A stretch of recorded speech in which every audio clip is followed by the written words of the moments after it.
All eyes are on the U.S. Supreme Court as they continue to hear arguments in the landmark hearing on the Affordable Health Care Act. At issue, can the federal government require all people to have health insurance? Glenn Smith is a constitutional law professor at the California Western School of Law. He joins me in studio. Thank you, Glenn Smith, for being here. You're welcome. Now, maybe I oversimplified things just a little, but is that really what's being challenged right now? That's the essence of it. I mean, there are all kinds of case precedents and individual sub-arguments, but that's really the crux of today's issue.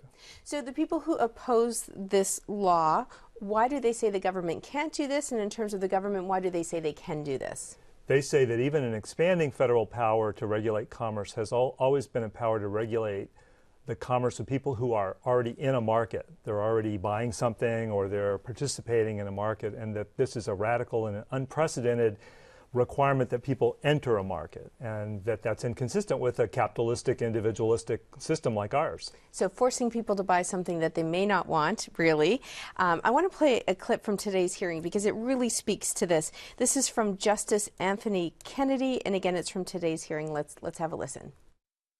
But the reason this is concerning is because it requires the individual to do an affirmative act.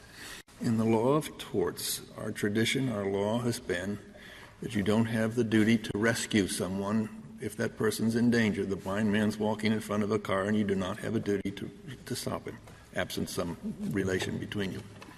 And there's some severe moral criticisms of that rule, but that's generally the rule. And here the government is saying that the federal government has a duty to tell the individual citizen that it must act, and that is different from what we have in previous cases. Well, that changes the relationship of the federal government to the individual in a very fundamental way. So is it as clear as that, the law?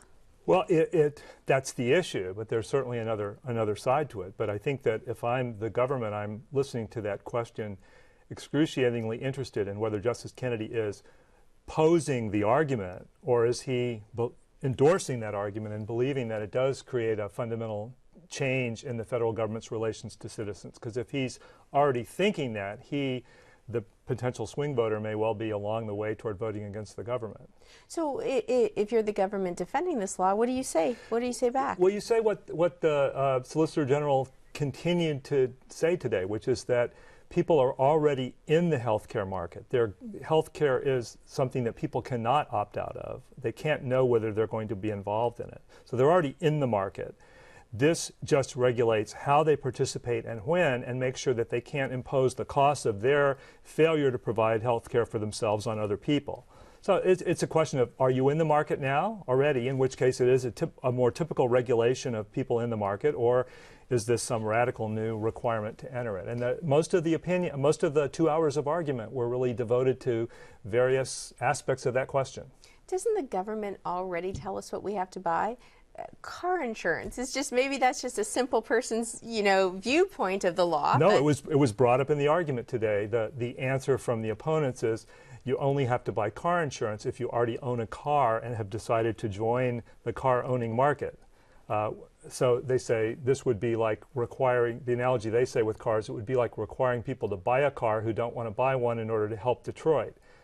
But again, the government says, yes, but you don't have to buy a car. But let's face it, people are going to end up needing health care sometime in their life, or at least that's highly predictable.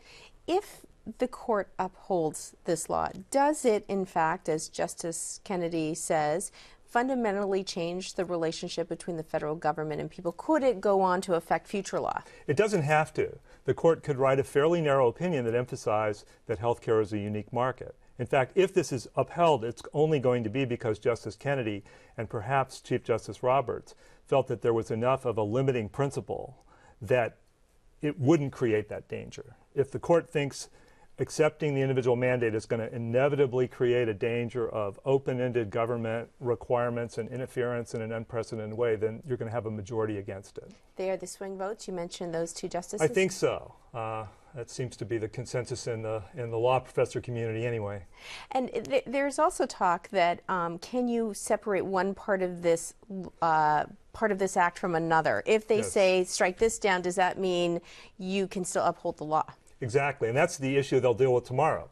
Assuming that they're going to decide that the individual mandate is unconstitutional, how much of the rest of the law can stand and be left behind? Or is it an integrated whole that must stand or fall together? And they have a choice, everything from the mandate falls, everything else in the 1,000+ page bill stays, or the whole bill falls, or in between the government's arguing that the mandate falls, but so also do the important pre-existing condition provisions. Exactly. So one of the reasons, or the main reason we have this clause, right, everybody has to buy in, is so that pay for sure, that. Exactly. Everybody, Yes. even with pre-existing conditions. So could you come out of this where this is unconstitutional, this part of the law, but insurers still have to provide health insurance to everyone? You could, and suddenly insurers would become a strong political force for something to substitute for the individual mandate to make sure that the coverage was affordable. So the politics, whichever way they decide this case, the politics that flow out of it are going to be very interesting, and to some people, and to the losers, very agonizing.